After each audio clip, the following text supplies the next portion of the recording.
children are there, their families, and then people take advantage of the women workers, including minors. So we discovered that there was no code of conduct, whether on sexual harassment or gender-based violence of any kind in the market before. Hello, sisters and brothers, and welcome to the Solidarity Center podcast, the interview show that highlights and celebrates the individuals working for labor rights, the freedom to form unions, and democracy across the globe. I'm your host, Shauna Bader-Blau. I'm also the executive director of the Solidarity Center in Washington, D.C. We're the largest U.S.-based international worker rights organization. We empower workers to raise their voice for dignity on the job, for justice in their communities, and for greater equality in the global economy, and for one just future. We talked with some of our guests last season about an international treaty on violence and harassment at work called Convention 190, or simply C190. It would help workers, employers, and governments everywhere stop sexual harassment and other forms of gender-based violence. We heard how workers and their unions are campaigning to get their governments to ratify C190 so that it will be in force in their countries. But even before governments act on C190, some unions are taking steps to ensure workers benefit from the incredibly powerful rights it provides. In Lesotho, a country next to South Africa, a coalition of unions and women's and workers' rights organizations worked with a factory owner and major retail brands to create a worker-centered program to address rampant gender-based violence and harassment at 5 garment factories. These agreements create a code of conduct on unacceptable behavior and an independent system for reporting abuse, along with a comprehensive education and awareness program for workers and supervisors. And in Nigeria, where unions are also making C190 real, textile workers, market vendors, and others are gaining a stronger voice at work. My guest today, Rita Guite, will tell us how. Rita leads the Nigeria Labor Congress's Department of Women and Youth and is the secretary of the NLC's National Women's Commission.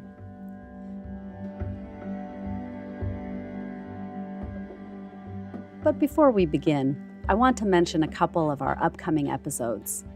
In December, we'll talk with a worker rights advocate from Sri Lanka who is part of a campaign to raise awareness about wage theft and how it impacts untold numbers of people who migrate for work, but who are not paid or are forced to work long hours with no days off. And next year, we'll speak with actor and activist Gabrielle Carteris about the work of the International Federation of Actors, or FIA. Gabrielle was recently elected president of FIA, which represents hundreds of thousands of performers in more than 60 countries and advocates to improve the working conditions and advance the economic and social rights of performers. Now, let's welcome Rita Guite.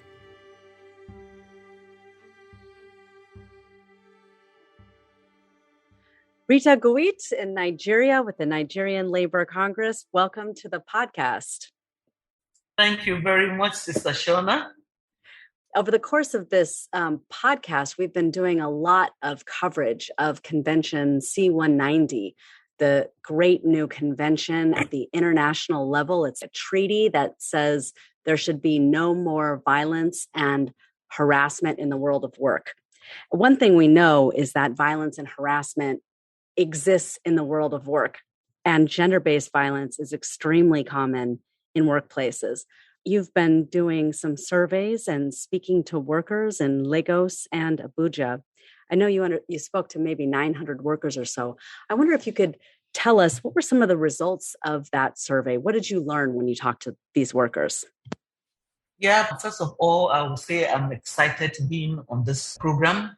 And once more, to say excited about the convention C190 and all that it has for us as workers, and ensuring that we have a workplace that is free from any form of violence and harassment. And to say that once that convention was adopted, we were excited and we started work immediately. because before then we were doing advocacy in support. And once it was adopted, we continued to strengthen that our campaign to make sure ratification. But when we got to the level of discussions as pertaining ratification, then we had this challenge that we asked people to deny the existence of gender-based violence and harassment in the workplace, even though we know of its prevalence and all of that.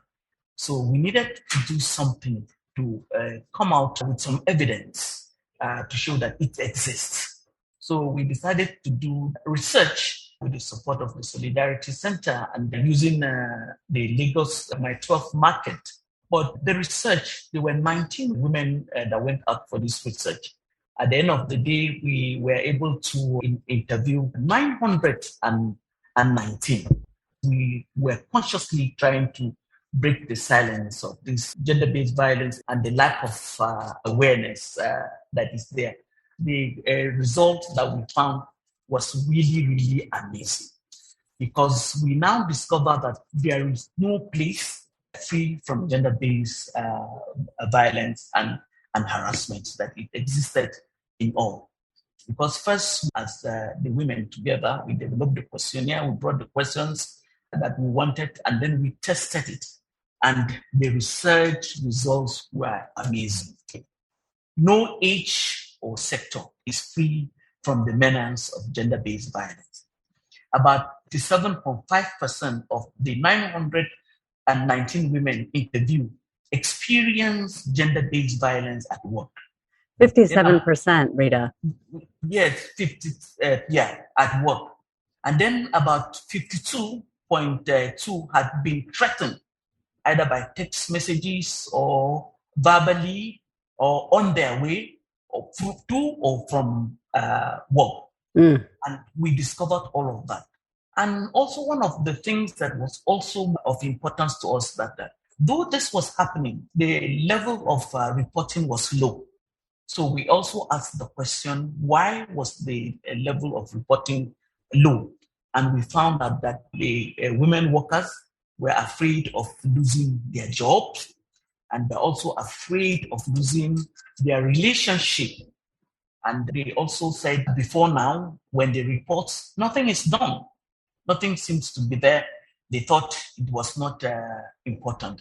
But they were also afraid, fear of victimization.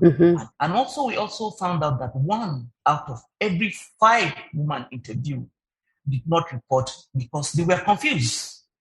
They didn't know what to do. So this research was for women that, look, there's something that can be done. There's a lot of confidentiality as far as the issue of gender-based violence is, and that you can talk to sisters like they talk to and all of that, and talk to the National Women Commission as well. I was curious, though, before we get into a little more discussion about what can the labor movement do to address gender-based violence and harassment at work, I'm really struck by these high numbers. And I know that that's not just Nigeria. It's common all over the world that the presence of violence against women is so high at work. When you're talking about numbers as high as like 57% of women experiencing harassment, and at the same time learning for the first time that 20% or more never report what happens to them, this is really powerful information for workers' rights advocates to have and for the labor movement to have so that we can do something with it, right? I wonder if you could tell us from these 919 interviews in Abuja and Lagos, what were some of the stories women told you about violence and harassment? Does anything stand out to you? What were common across the stories? What was common about the story is that sexual harassment, gender-based violence exists in the workplace. And then it happens, and it was not treated as a workplace issue. For some of them, it was treated like, oh, this is just a women issue, and you have no data to show that it was happening. And then for some of them, it was affecting their work. And sometimes they cannot put in their best. Some of them said that, in fact, when they wake up in the morning and it is time to go to work, it was like, oh no, not again. going back to that place to face the same person who is harassing you at the workplace, and then you are afraid, you cannot talk about it because you are afraid of losing your job, you are afraid of being victimized, you are afraid of also the stigmatization and all of that. And then some of them suffer lack of promotion. Some of them who said no, they cannot do it, they discovered they are stagnated in one place when promotions come, because sometimes maybe it's the supervisor. So because of that, they are unable to get a promotion. They are also unable to put in their best. And sometimes they also, they are sent on trips. They are unsolicited for. And these trips are just to accompany their male counterparts so that they will have an opportunity to harass the women. And sometimes also the way they are being addressed, they are called derogatory names, when that happens. Like when you are going for meeting and a woman worker is to go along, they call them extra baggage. They call them names, and make sexist comments that they are very uncomfortable with. And then also say that sometimes the male counterparts don't know where to draw the line between making a compliment and also making what is derogatory and sexist comment. You said derogatory statements, sexist comments, and yet also feeling fear and nervousness about reporting because they don't know what's going to happen if I report it. Is there going to be retaliation against me? Will anything happen to the perpetrator? And really powerful that you and our sisters in the labor movement in Nigeria reached out worker to worker to these women workers to get their stories. Rita gave us a stunning description of how widespread gender-based violence is for women at the workplace. And yet, there are so many barriers to reporting this abuse, like the fear of losing out on promotions or even being fired from your job. Because for so long, gender-based violence hasn't been considered a workplace issue. That's why the C190 Treaty is so important. When we return, we'll find out how unions and their partners in Nigeria are putting C190's strong protections in place to stop this abuse. Hi there, it's Shauna again.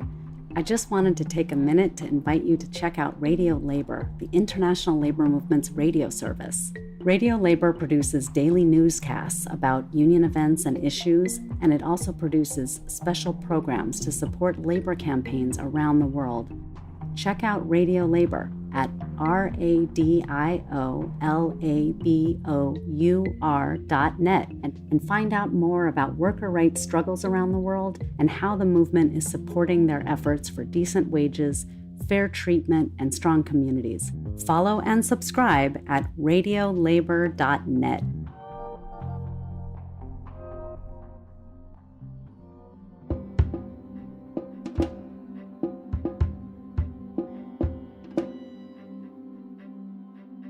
Earlier, when we were talking, you mentioned Mile 12 Market in Lagos. And I wonder if you could tell us about that market. It's an international market, especially for people in West Africa. And so that means you also have migrant workers that are there in that market. Children are there, their families, and then people take advantage of the women workers, including minors. So we discovered that there was no code of conduct, whether on sexual harassment or gender-based violence of any kind in the market before. That people are free to come in and put in whatever cases of gender-based violence that they have suffered in the market, they can do that. And then we train the leaders of the market, the women, and also the men, and also the union, because the amalgamated union is also affiliated to the Nigeria Labour Congress. So we work together with them, and then the NLC, National Women Commission, and the NLC in Lagos to be able to do that. And that was because, and then we translated the anti-GBV code into the different language, the language that we understand. And that for us was the turning point, because Now they could hear it in the language. And we also work with them to develop materials and jingles aired in them in the local language and all of that. And then I would say that because of the awareness raised and the anti-GBV task force that we had, we were able to have a test case of a man of about 44 who defiled a minor of 15, and the case was taken to court. And because of the networking, especially with the international lawyers assisting, the case was taken to court. And I said that, in fact, it's one of the cases that we are celebrating because we were able to get justice. And the man has been remanded in the prisons, which I think serves as a deterrent. I mean, Rita, that story gives me the chills to think about that accomplishment. I think a lot of listeners, have heard words like sexual harassment or violence against women. And when they think about that at work, it might be different people thinking about formal workplaces, offices, factories. Yeah. But you did this work in a market that millions of people visit a year at any one time, not an organized workplace like people might imagine. And yet finding women, interviewing them, learning their experiences, and then working together to generate education and awareness and posters and jingles and songs on the radio that educated people about unacceptable behavior. The idea that transformed into a legal case against a man who perpetrated violence against a young woman is a very, very powerful outcome. I wonder, since that happened, Rita, have you spoken with more women in that market? Are they aware of the changes that are coming as a result? Yes, we've been able to talk to some of them because the chairperson of Lagos is also a woman. So it is easy for them to relate with. So we were able to share with them, especially when the judgment, we got this judgment, and there was a lot of jubilation. People were happy. Now they know that, yes, they can report and something will be done. And it was also very strategic for us because the informal sector workers, most times, people don't prioritize their issues. And because of the C190 that covers everybody, every workplace, we have to serve, especially those of us in NLC, as a voice to the voiceless, because most of the time, there is nobody to listen to their stories. But we had to listen to their stories, and we went through it all, and we developed this together with them, and they have continued. And in fact, recently I spoke to one of them, and she was asking, when are you people coming to the market again to do something? And we are hoping that, maybe during the 16 days of activism, we meet that market again to share our victory with them again about the case, and also to find out where we are and where do we go from here. That was also very strategic for us, was taking a workplace from the textile, and that is a Haifa industrial company, and that is a private sector company. And we were able to penetrate into the company because first, we were able to relate with the leadership. So we had a leadership training for the textile workers, and they were very enthusiastic about it. And they said, yes, this is something they could partner with us to do. More so that one of the workers had shared with us that they had suffered gender-based violence in that workplace, and that they were afraid. So after training the leadership now decided to set a committee, which was quite strategic, because a smaller committee of people from the union and people from the place, and also including supervisors, which was quite strategic, because sometimes the supervisors are the ones, and so it gave a sense of belonging. So people talked freely, and some of the things that we agreed upon in that workplace was the establishment of clearly written workplace policy on the gender-based violence and harassment in the workplace, the provision of EHC materials, posters, and also having messages to say that company has a zero policy tolerance on gender-based violence, which was conspicuously put and with the suggestion boxes and, of course, a commitment from the management to address the issue of discrimination against female workers on the issue of promotion. And also, the textile union has also gone ahead, to take concrete steps to be able to amend their constitution to include the language of C190 in it, and hopefully also to have it in the collective bargaining agreement.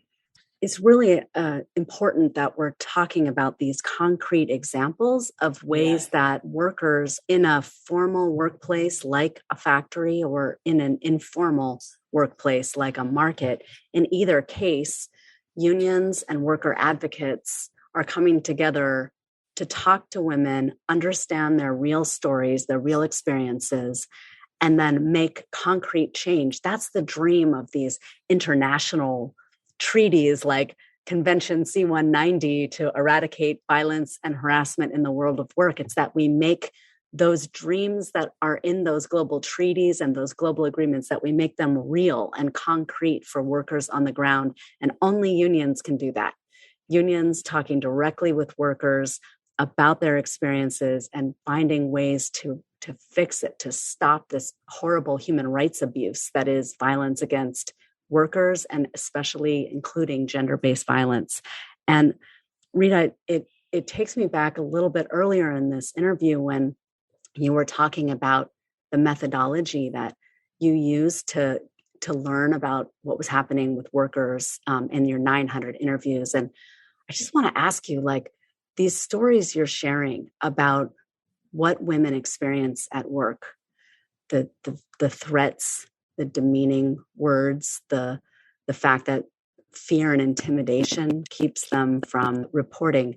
I bet as you and your sisters doing the interviews, when you heard those stories, they must have really been impacting you. You must have felt a sense of a duty, of course, to treat their stories seriously, but also impacted you and your heart. Can you tell me, for the people doing the interviews, did you work on like how to handle the feelings that might come up for them when they're doing these interviews on these very difficult subjects?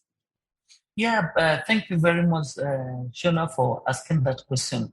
Because even when the women that went for the interview came back, some of them, shared this experience. Because sometimes you might be reading stories, you can hear people write stories, but meeting somebody one-on-one and you are talking, the emotions that come with it and all of that. And also the trusts, the person is saying, okay, this is confidential because this happens in our workplace, in our organization.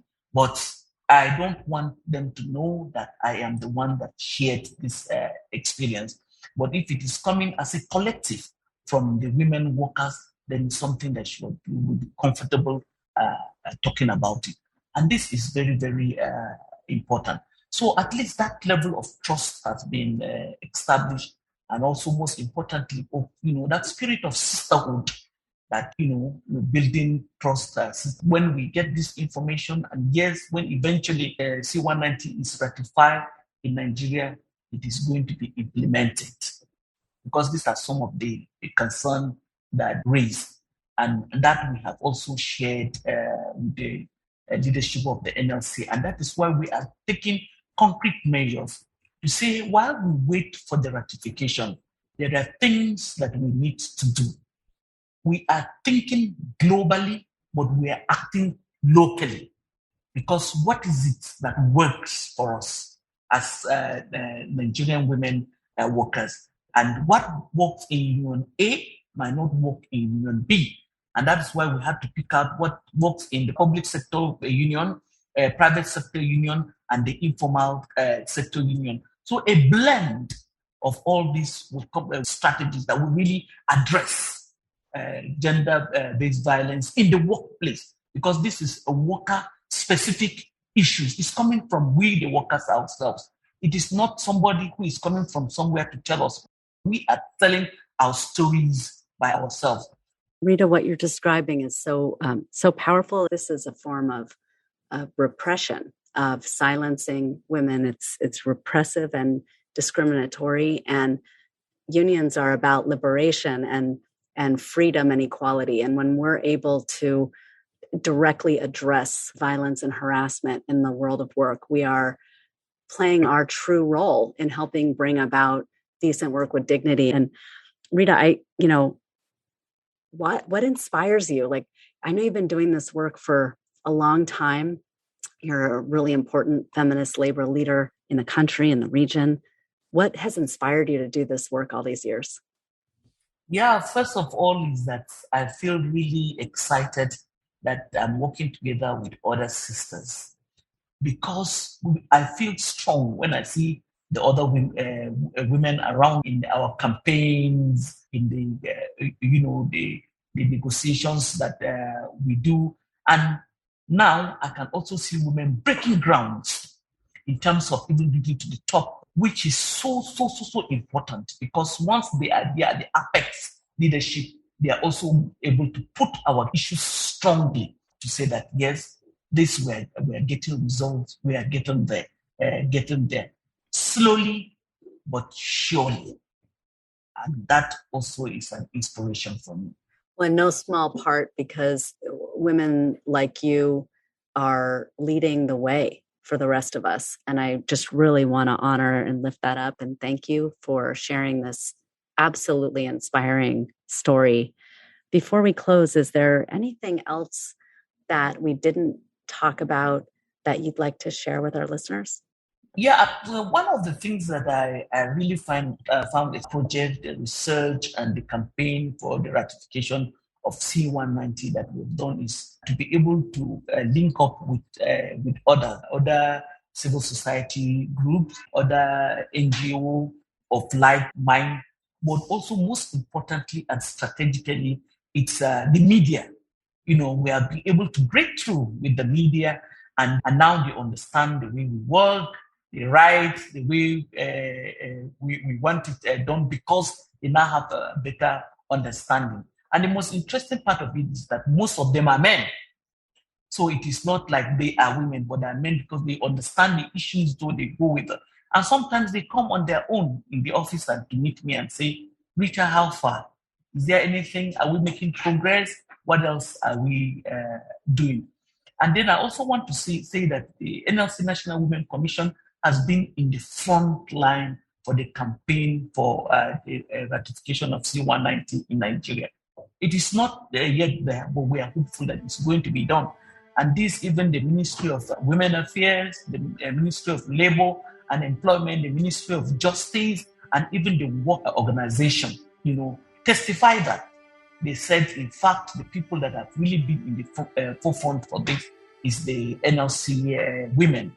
The NLC women have been to their offices for advocacy visits. We have written letters. We have done press statements, press conferences. We have, create a lot of public awareness, and also gotten the support. Because if people are not aware, then they will not be able to support it. But once they are aware, then it is easy to win their support and make sure that you are on the right track. And this is how leaders like you and the women of the labor movement of Nigeria are helping make a better world for workers in Nigeria, across West Africa, and through your leadership globally. I really want to thank you for this really inspiring story, Rita. Thank you so much for talking to us today.